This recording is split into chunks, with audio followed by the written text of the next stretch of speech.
बेटा हम लोग समझते हैं आज के लेक्चर में कॉन्सेप्ट ऑफ वेपर प्रेशर और कंटिन्यूटी में हम लोग राउल्ट लॉ को भी सीखेंगे। तो वेपर प्रेशर क्या होता है, हमको एक कंटेनर लेना है, इस कंटेनर में हमको आपको एक वोलेटाइल लिक्विड को रखना है, रख लिया, this is the volatile liquid, दिख रहा होगा आपको।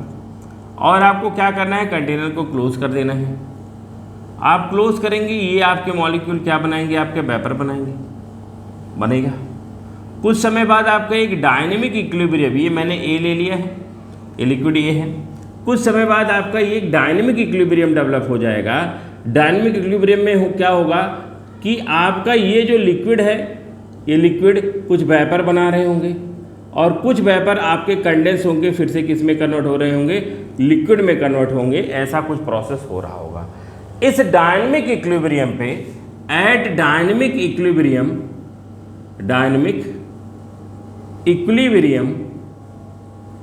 the pressure exerted by vapor molecule, the pressure exerted by vapor molecule to prevent further evaporation is called vapour pressure.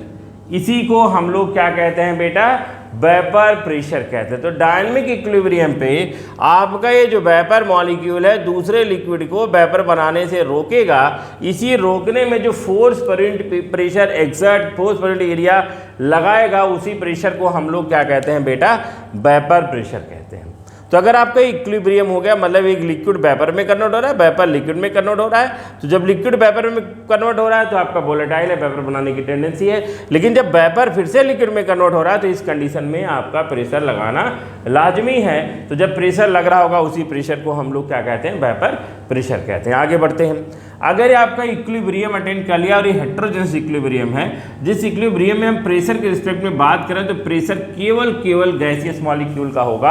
आपने पढ़ा होगा केमिकल इक्विलिब्रियम में, हेटेरोजेनस में अगर आप प्रेशर को एक्सर्ट लेते हो तो केवल गैस मॉलिक्यूल का लोगे, अगर उसमें सॉलिड है, लिक्विड है, तो उसका वेपर प्रेशर की वैल्यू क्या हो जाती है, 1 हो जाती है। इस कंडीशन में अगर हम रेट कांस्टेंट के फाइंड करते हैं तो vapour pressure of A not upon हो जाएगा 1, तो K इज इक्वल टू हो जाएगा PA नॉट, मतलब K आपका एक कांस्टेंट है और vapour pressure of pure liquid हमेशा क्या होगा, आपका कांस्टेंट होगा। तो अब ये बात बहुत अच्छे तरह से दिमाग में फीड कर लीजिए, जहाँ भी कांस्टेंट आएगा उसकी जगह मैं PA नॉट लिखूंगा A के लिए, B के लिए PB नॉट, C के लिए PC नॉट। तो ये आपको ये PA नॉट आया कहाँ, प्योर सॉल्वेंट का वेपर प्रेशर हमेशा क्या रहने वाला है, फिक्स रहने वाला है। अब इसी बात में आगे बढ़ते हैं। आप इसका एक स्क्रीनशॉट फटाफट लीजिए, K is equal to PA naught ध्यान में रखिएगा। This is the concept of vapour pressure.